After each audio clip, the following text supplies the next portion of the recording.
The Fox News studio went quiet. Congresswoman Jasmine Crockett, a Harvard-educated attorney from Texas, leaned forward, her eyes fixed on former Florida Attorney General Pam Bondi. Bondi had just delivered a detailed critique of Crockett's legislative record on criminal justice reform. Congresswoman Crockett clearly doesn't understand how prosecutors keep communities safe. Bondi concluded confidently. Her proposals would take us back to the crime-heavy days of the early 1990s. That might suit her district. But most Americans know better. The moderator turned to Crockett, expecting a predictable defense, something common in these political back-and-forths. But Crockett simply paused. Her expression was steady and firm. "Ms. Bondi," she began, her tone calm and direct. "Before I came to Congress, I tried over 100 criminal cases as both a public defender and a civil rights attorney. In all that time, I never had to give up my law license or face public reprimand from the state bar. Unlike you." A gasp rippled through the studio. Bondi froze, visibly stunned, as Crockett pressed on. "Before questioning my understanding of the criminal justice system, maybe you should take a closer look at the public disciplinary records. Records that speak to who among us actually upheld the ethical standards of this profession." What followed wasn't just another cable news exchange, it was a moment of sharp clarity where a well-prepared public servant seized an opportunity to challenge assumptions, leaving a lasting impact on legal and political circles. Before we explore this powerful exchange in greater depth, don't forget to like this video and subscribe to our channel for more political highlights that often go unnoticed by mainstream coverage. To grasp the full weight of this moment, we need to understand the backgrounds of these two prominent figures and what led to this direct clash. Jasmine Crockett's reputation was built on a strong legal foundation before entering public office. After earning her degree from Harvard Law School, she became a respected civil rights attorney in Texas.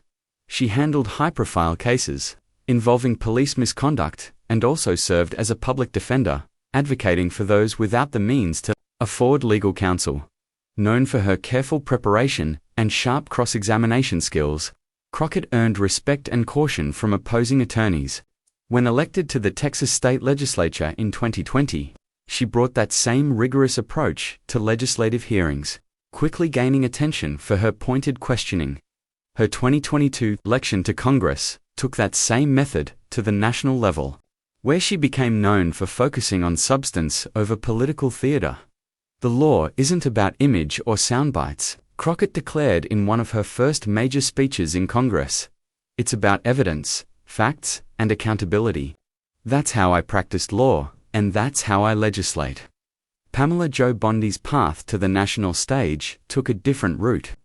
She started as a prosecutor in Florida and became the state's first female attorney general in 2010. She served 2 terms, leaving office in 2019. Her strong and crime stance and polished media presence made her a frequent guest on cable news, which helped boost her public profile and eventually landed her a role on President Trump's impeachment defense team. After leaving public office, Bondi shifted into political commentary and consulting. She regularly appeared on conservative news platforms, offering legal analysis with a prosecutor's insight. "My experience putting criminals behind bars taught me what really keeps communities safe," Bondi often said. This isn't just theory, it's real-world knowledge. The Fox News segment where Crockett and Bondi faced off focused on the Justice Reform Act bill, co-sponsored by Crockett, that aimed to reduce mandatory minimums and increase funding for public defenders. The legislation had drawn unexpected bipartisan interest, including backing from conservative legal thinkers. Concerned about overcriminalization, Bondi was invited to critique the bill from a prosecutor's perspective, while Crockett was there to defend it. But what Bondi and perhaps the producers didn't foresee was how thoroughly prepared Crockett would be, not just on policy, but on personal narratives. In the lead-up to the appearance, Crockett's team compiled detailed public records on Bondi's professional conduct, including court filings and bar association documents that hadn't been widely discussed in the media. This level of research was no accident. It reflected Crockett's entire approach as a lawyer. Prepare for every angle, leave nothing to chance. The two were stepping into a high-stakes exchange. Producers had anticipated a routine policy discussion, an expected clash of differing views on criminal justice reform.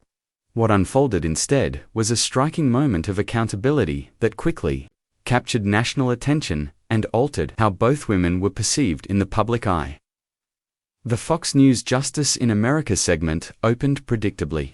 Host Michael Reynolds introduced the Justice Reform Act as a contentious piece of legislation, noting its potential to reshape key elements of the U.S. criminal justice system. He then invited former Attorney General Pam Bondi to share her perspective. Wearing a sharp red blazer, and with her trademark blonde hair styled to perfection, Bondi delivered a smooth, practiced response built on familiar, tough-on-crime themes. Her prosecutor's poise was unmistakable as she laid out her objections to the bill. This legislation shows a deep misunderstanding of what truly keeps our communities safe. Bondi began, her voice firm with the assurance honed from years on television. By reducing mandatory minimum sentences for certain drug offenses and limiting prosecutorial discretion, Congresswoman Crockett's bill would endanger neighborhoods while restricting those tasked with upholding the law. Over the next 3 minutes, Bondi expanded on her argument, using selective data on repeat offenders and suggesting the bill's sponsors were disconnected from public concerns about crime. Her remarks gradually shifted from policy to personal critique. With all due respect to the Congresswoman, Bondi continued, her view stems from defending individuals charged with crimes, not from the responsibility of protecting victims. I served for years as Florida's chief law enforcement official.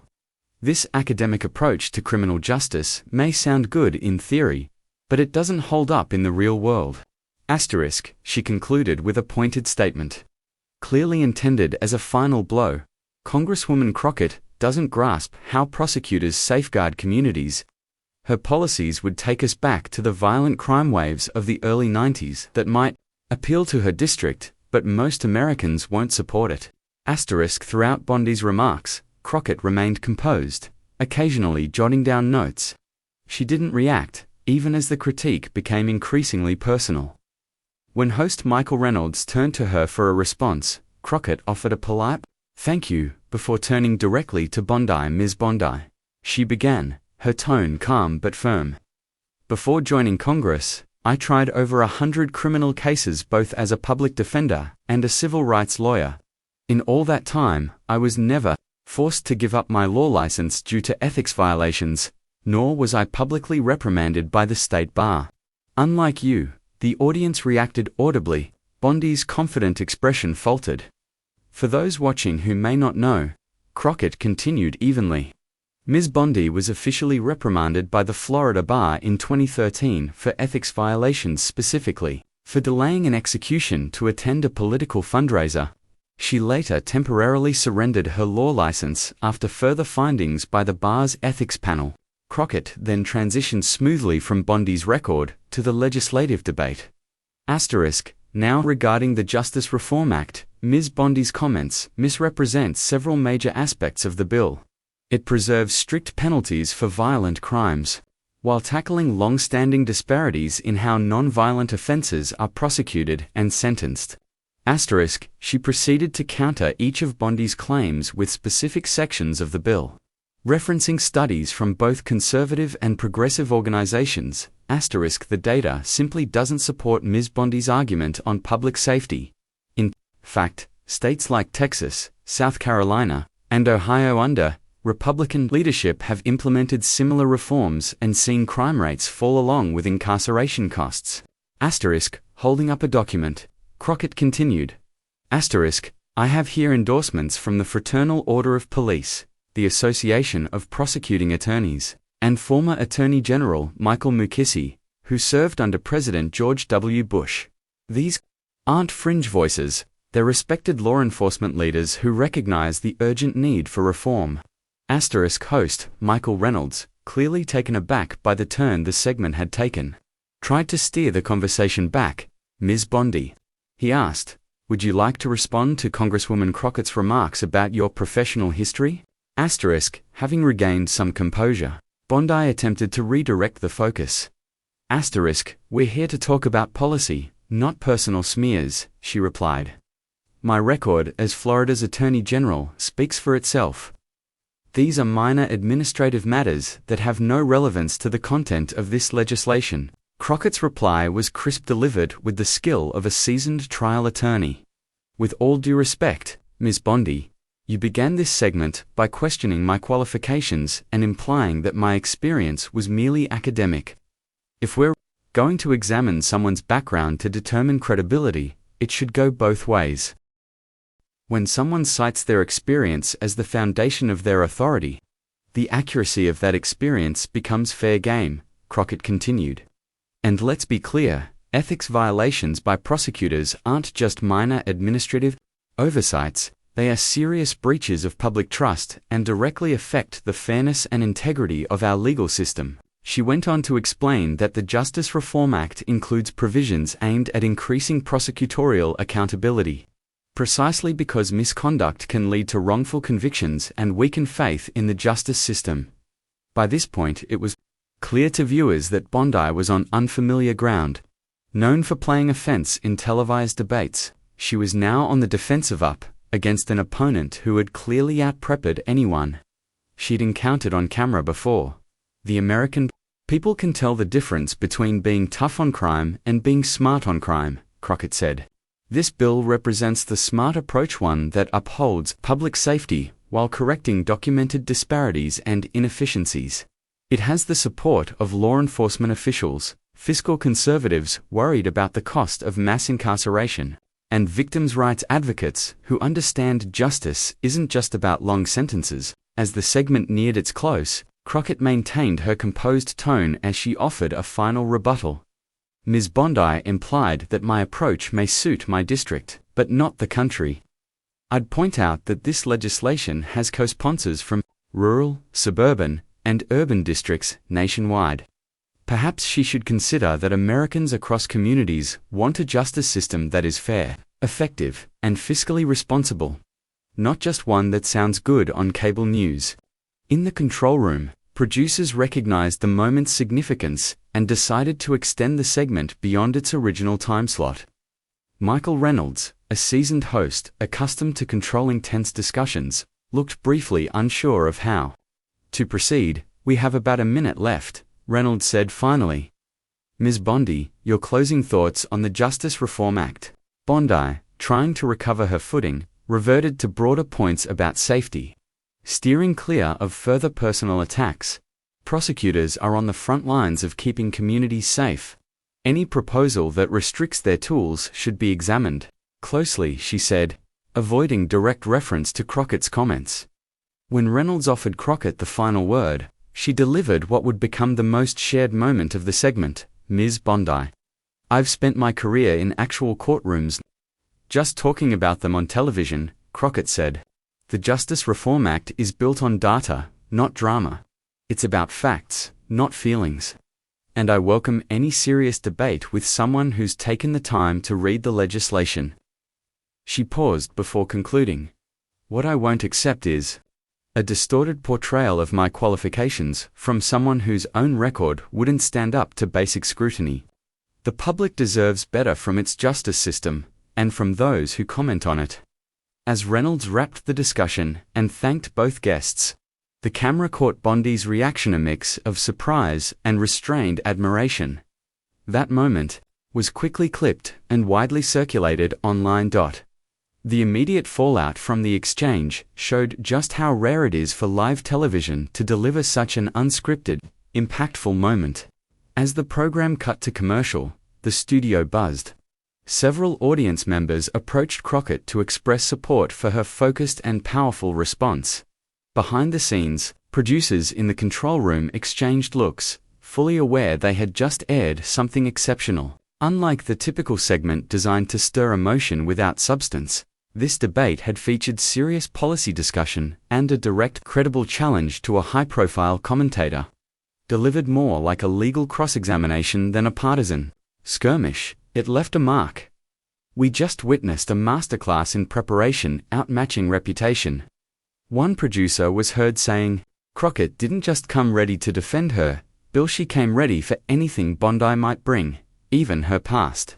As Crockett exited the studio, her phone lit up with notifications. Lawmakers, former classmates, and colleagues from her public defender days sent her clips of the segment, which had already gone viral under the hashtag #CrockettCross. Within an hour, it was trending nationwide. Legal experts across the political spectrum weighed in on her approach. Even conservatives took note, writing for National Review Online.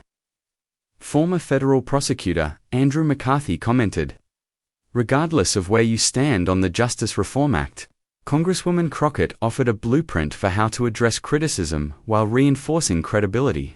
Her mention of Bondi's ethics issues wasn't a cheap shot, it was a legitimate response to a personal attack." For Bondi, the aftermath brought an unusual kind of attention. A frequent favorite among conservative outlets, she now faced tough questions about the disciplinary actions. Crockett referenced several networks requested clarification on past ethics cases that had previously received limited press coverage during her tenure as Attorney General. By that evening, major networks were covering the exchange. CNN's Jeffrey Toobin called it one of the most effective rebuttals I've seen in years of political commentary.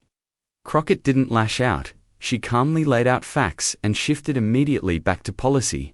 It was sharp, clear, and devastating. MSNBC's Rachel Maddow led her program with a segment titled Accountability on Air. She remarked, "What we saw today wasn't just strong television, it was a glimpse of what real political dialogue looks like when someone refuses to accept distortion and shows up with the facts." Perhaps most notably, even Fox News acknowledged the moment. On Special Report, anchor Brett Baer described it as an unexpected and remarkable exchange that reshaped the debate and likely changed how future political guests will prepare when facing someone like Congresswoman Crockett. In today's news, Congresswoman Jasmine Crockett delivered a pointed and unexpectedly effective rebuttal to criticism from former Florida Attorney General Pam Bondi, turning the conversation from personal attacks to the core of her justice reform proposal. But for Crockett, the true validation didn't come from media headlines, it came from growing bipartisan momentum behind her bill. By the next morning, 3 more Republican members of Congress had joined as co-sponsors of the Justice Reform Act. One told reporters, "After watching Congresswoman Crockett's clear and detailed defense of the legislation, I went back to review it. It reflects reforms we've already had success with in my own state." Meanwhile, law schools around the country began requesting rights to use the televised exchange in classes on trial, advocacy, and public communication. Georgetown law professor Paul Butler told the Washington Post, "I'll be showing this clip to my students as a textbook example of how to professionally handle personal criticism, address it quickly, then shift straight to substance. It's a strategy that works in the courtroom, the boardroom, and clearly, in front of a camera." Just 3 days after the exchange, the House Judiciary Committee announced it would hold formal hearings on the Justice Reform Act, advancing the timeline in direct response to increased national attention. The following week, Committee Chairman Jim Jordan issued a statement acknowledging that while committee members hold varying opinions on the bill, Congresswoman Crockett's strong defense of its provisions deserved serious review. Crockett, for her part, stayed focused. Rather than celebrating the moment, she continued highlighting the policy itself. In her only public comment on the matter during a short CNN interview, she said, "I'm glad that more Americans are talking seriously about long overdue reforms to our criminal justice system. This isn't about personalities or politics, about building a justice system that works fairly and uses taxpayer dollars wisely." Pam Bondi responded a week later, choosing to publish an op-ed in the Wall Street Journal titled Beyond Soundbites, a serious discussion of criminal justice reform, signaling her intent to shift the conversation toward broader policy debate.